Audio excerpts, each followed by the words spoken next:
guys, Nthefastlane here. In this video, I'm going to show you how to install an HID kit in this GY6 scooter. Now this is a 50cc. You could have a 125, 150, 250, doesn't really matter. This is all the same procedure. This is the high and low beam HID kit. So most of them don't come with high and low beams, but this kit that I sell does. So if you're needing to purchase this kit, you can purchase it underneath my video. It'll say shop this video underneath the YouTube video. If you're on my website, it'll say shop this video underneath the video. Now what comes in the kit is you get the ballast, which is right here. Real good quality. And we also have this is a 6000K bulb, but I'll be installing an 8000K. This is what they sent me. This is a BA20D bulb, and you have to have an adapter to make it fit. So this kit actually comes with the adapter. It's actually the middle one here, which I'll explain later. Comes with 3-wire plug-in that goes into the ballast right here, and this actually wires into your high and low beam, where they pre-splice it, but I'm going to go ahead and cut it clean, and then we're just going to slip them into these 3M connectors, and it'll make a really good connection without any soldering. Now you're probably thinking to yourself, well, why doesn't this guy just get a LED bulb? It's just plug and play, no ballast needed, and it's low voltage. Well, this is a 35 watt unit, and a lot of the LEDs are 55 watt, 80 watt, and they don't produce not even a fraction of the light or quality of light that this HID kit produces. The HID kit is what you see on like the TSX and the Lexuses. A lot of them aren't LEDs, and I've never been a fan of LEDs, even in vehicles, just because they're just real dull, whitish. You can't really get a color change. Now if you look on the back here, if I can find it, here we go. This is the color chart right here. You got 12,000K, which is really blue, which I wouldn't suggest. 10,000's pretty blue also, but 8,000's in the middle between white and a nice light sky blue. So the ground just lights up, real nice diamond look. Like the ground just kind of looks like little diamonds popping out. It's a really pretty look. 6,000K is what we have now. This is a real crisp white. And then 5, 4, 3, obviously, and then pink and purple, which gets down into the lower ones. But I'd stay out of the 5 and under, to be honest. But as far as 6,000 to 12,000, I mean, that's where you're going to get your looks. I'd stay anywhere from 6 to 8, and that's where I'd cut off, because that's either white or a little bit blue tint. Now for the installation, what we have to do is we need to take this whole front face cover off with the Speedo and all you're going to do is take out this Phillips here. There's another Phillips over here. You have one here and here. Just 4 Phillips, and this whole front panel will come off.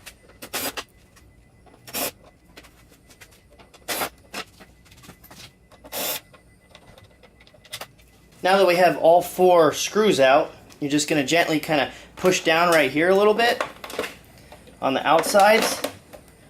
Push down and kind of pull the bottom. There's little clips. You don't want to pull straight out, or else you'll break the clips.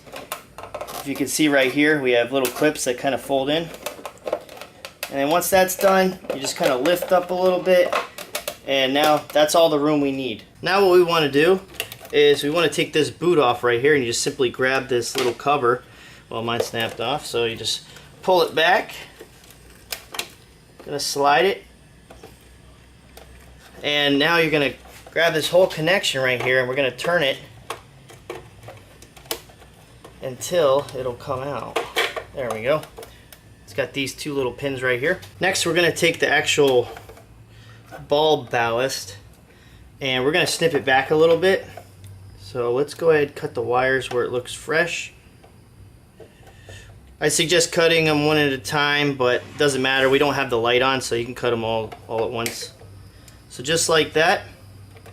And don't throw this away. We actually need to use this. Now, if you ever plan on using this stock bulb again, I would go ahead and take a picture of this so that you can reinstall it with future reference. Because we got to go ahead and take all these wires out. And what we're going to do is we're going to go ahead and wiggle and just pull that one out. And you're going to do the same thing. This one might give me a little bit more problem. But get a little flathead in there, and we're going to push the pins and pull them out. taking the bulb out should be a little easier. Basically, you push down and turn and pull up. And this is the BA20D bulb with these specific little tabs. Alright, so this is the ground right here. And it looks like we got to stick this little marker in like this. Pull it back. There we go. Basically, it's this little lever right here you got to push in and it pulls the pin out. If you want, you can just bend these back and that's pretty much it. You can leave them in there if you want, but I'm just going to take them out. Alright, so now we have this bare, pretty much bulb fitting, or a ballast for the bulb. And what we're going to do is we're going to take the new bulb, the HID, and this is spring loaded right here. So you're going to push this piece in, and in here it turns and kind of unlocks. It protects the bulb. So we're going to push in, turn it, and then you got a spring. Be careful, don't touch the bulb. Pull the spring down, and you're just going to slide it over these wires. And now we're going to one by one set this bulb down gently, and we're going to stick the wires through here. So just like this. You can only do one at a time. Alright? And now we're going to pull this all the way through. And it looks like it's a really tight fit.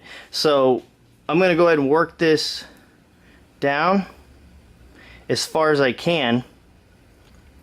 And just push it all the way down and let it be snug. It's really snug in there, and this is going to be a real nice kind of OEM look and fit where it doesn't look like it was a hack job. Now the key is to get these BA20D fittings, these little marks on it. If you look on the original bulb, it has these little lock-in tabs, and one's bigger than the other. So if you can line them up right there and line them up there, you'll be able to actually push this bulb down into the OEM position. So I have it lined up.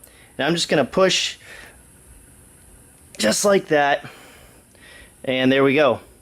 Now if you want, you can get a pair of pliers on the back side right here, get a pair of pliers on the back side right here, and do your little turn so it locks it in. But be careful, I would not grab it up here, you'll slip and break the bulb. So go ahead and push this all the way flush. Now take your pliers, grab it and turn it, and now it's locked in. So this is in there just like an OEM bulb. Now if you happen to touch this bulb while you're trying to fit it in here, just take an alcohol swab or a paper towel with some Windex and wipe it until you get all your fingerprints off. Now another way to do this is just take off the plastic. This is an easier way, and this is the way the kit was made for it. And leave the spring action thing here. Find the clip that you're going to use, or the socket type. This one has the 2 pins on each side. So you slide this down, and right here this thing's springy, so try not to touch the bulb, and you just line it up with these 3 pins right here. You got 1, 2, 3. Slide it over like this, line them up, push forward. You're going to push them all the way till they come out the top over here like that, and then turn it up and over. So if you look right here, you can see how they went up, and then you just turn them, see, just like that. And then it unlocks. If you need to do a different one, a metal connector, you just grab one of your metal connectors, right, and you do the same scenario. Now these ones go further back, but I imagine you can do it like this too. So you slide it over, it's like this, push this all the way up, and lock it in. There we go. Yep, you turn it. This one's a little difficult. I'm trying to hold the light and do it, but you turn and slide. There we go. There we go. So turn and slide. Go ahead and take this boot and just pull it clean off. And we're going to go ahead and drill out these holes right here. So next, take your snips and go ahead and cut this whole little triangular chunk out right here. Just snip it right out. Now we're going to take the HID wires and slip them through. Now take the HID bulb, and we're going to take the wires and we're going to slip them through here one at a time, just like that. Go ahead and pull it tight. And now we're going to take the bulb and we're going to stick it right in the lamp. So you're going to push it in. You need to line up these 2 little pins right here on either side, the locking pins. line them up, and then give it a turn to the right side. And that's it. Now you just take the boot and you slide it right over. Just like that. Now if you read closely on this connector wire right here, this last wire that we have to install that connects to the ballast and supplies power, basically the red wire is the high beam, and the white wire is the low beam, and the black is the ground wire. I actually don't have 20 gauge connectors. That's what these wires are. So in the shopping cart I'll have them. I'm going to go ahead and use these adapters. Basically you go ahead and strip the wire off right here, and you slide one of these guys over the top, slide it in like that, and then you crimp it. Take the crimping tool. I'm going to make sure that I have the right connectors in the cart though. The 3Ms are a lot easier than this because you don't have to strip the wire. As you can see this though, you crimp it, and if you're looking, basically there's a blue dot, a red dot, and a yellow dot, and that tells you what connector you crimp with. So I put it right there in the blue, and then you crimp it, make sure you pull back on it, and then you hit it with a little bit of flame from a lighter or whatnot, and it shrinks this side back down if you get these type of connectors. Now give it a little flame.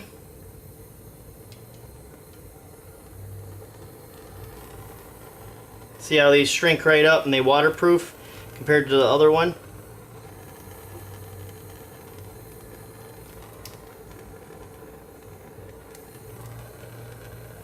Now right before we go ahead and put these wires together, we're just going to test to double check and make sure that we got the high and low beam. We always know that the black one right here on this tag right here tells us that it's the ground, and we know that the green is the ground for the bikes. It's just the way it is. If you follow the battery back, there'll be a green wire on there. So I'm going to go ahead and take the green wire, and I'm just going to stick it in that hole right there, touch that one, and then we'll do the rest for the other two. Plug it into the ballast real quick. So we got the ballast right here. All you're going to do is take, it's pretty much plug and play, you can't get it backwards. Plug that one in right there, and then we take the one we just created, this little harness right here, and plug that one in. So now let that sit there, take your wires, and like I said before, the white goes on the white wire. So you take the white on the white wire. I'm going to fold these in half just so they get a little bit, kind of stick better.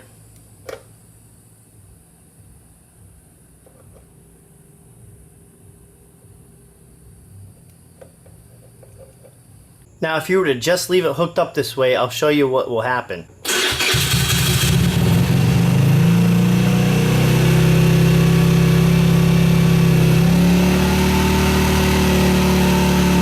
See, as you can see, the igniter is just flickering and it'll never turn that bulb on fully.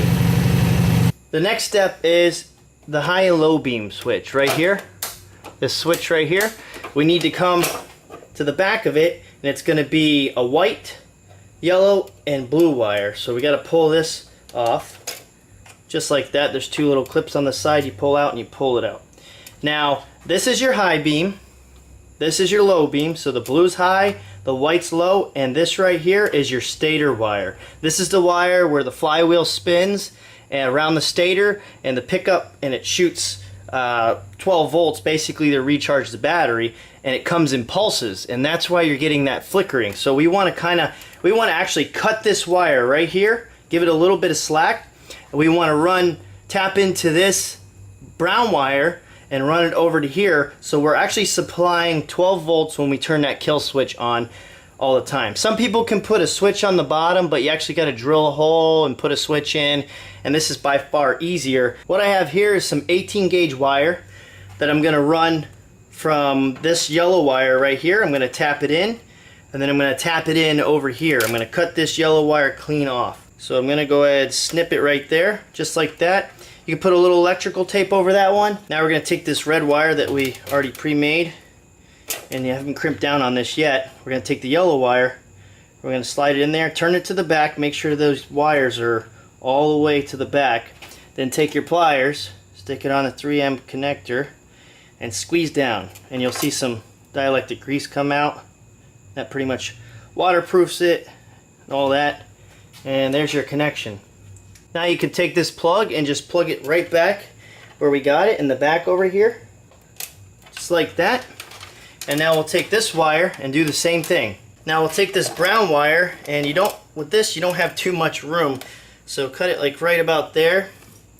And we actually have to reconnect this one back. So snip it right in the middle. So we're going to take the brown that we just split, and then the actual plug itself. There we go. Make sure they're all the way back, and then give them a crimp. There we go. Now we just take this plug and we plug it back in. So here's what it looks like on the high and low beam side. And then here's what it looks like on the kill switch. So you see the wire I spliced right in, right here. We just got 2 wires. So ground, splice this in, and then 3-weight it all the way to the high and low beam. Alright, so we're going to go ahead and start it up and make sure it works properly. Now when I turn the key and then turn on the high beam, it should ignite.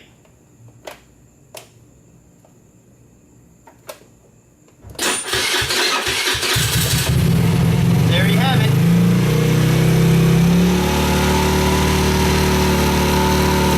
There's the high, or there's the low beam. There's the high beam. Low beam, high beam. Okay, so we're going to go ahead and fire the bike up. And there you have it. Look how bright that is. That's incredible. I don't even think the camera picks up on how good it is.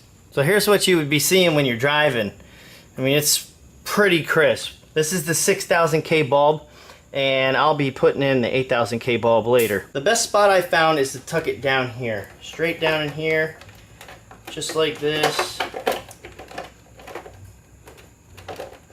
And leave it right there, because if you come any higher up here, you're gonna hit all this stuff, and you really don't want that. So just tuck it down in there, and that's pretty much it. Everything else, just make sure your wires have clearance and you're not pinching them when you put the case back together. There we go. Make sure the bottom's lined up, and that's it. All we got to do is put our 4 screws in. One here, here, here, and here. So here's the HIDs.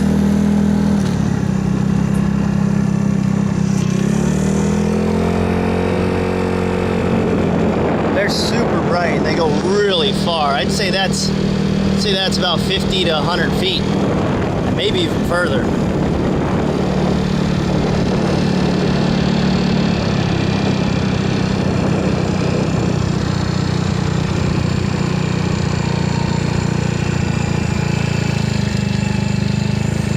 Yeah, you can tell the difference. There's a huge difference. And one other thing that's really nice about these HIDs is the fact that they don't run off the stator, so when you sit at idle, they don't dim out. They actually stay the same brightness all the time. It's a lot brighter than you're probably seeing on camera. Let me see if I can hit some grass or something, so you can get an idea.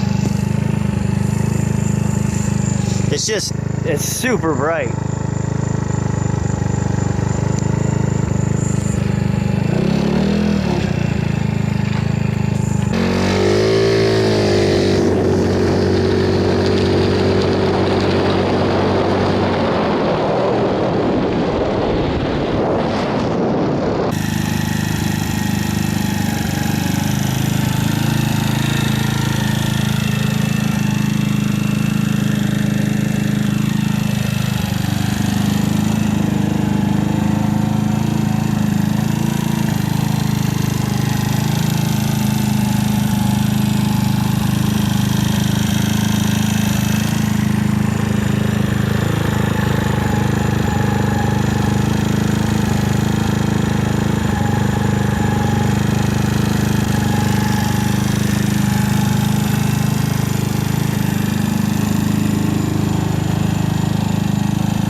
Couple tips If you want the lights off during the day, the first thing you'll do is you'll turn the ignition key on,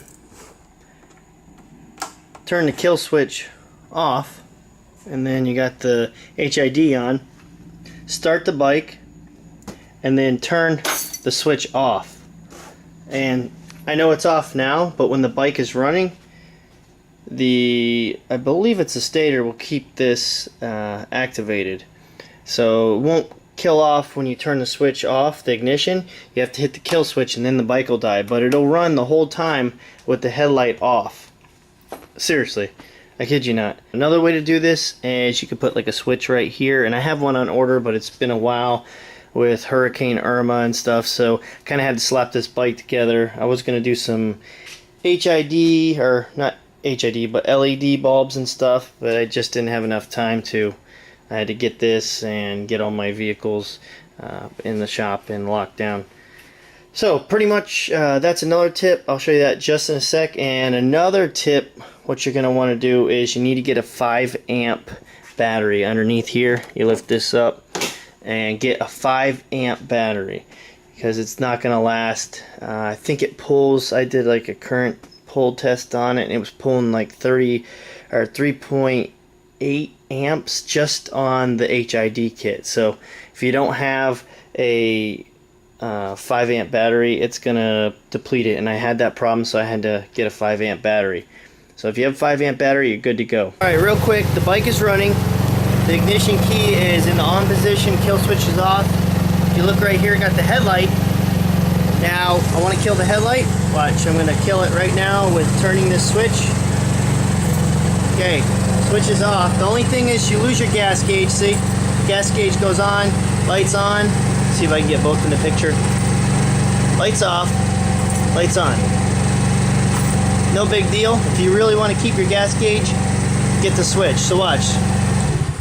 That's the only way you can kill the bike. If you don't want to do it that way, just wire in a switch, a 12 volt switch right to, I would say, take the 12 volts off the kill switch. So when it's running, you just kill it off. So that's pretty much it.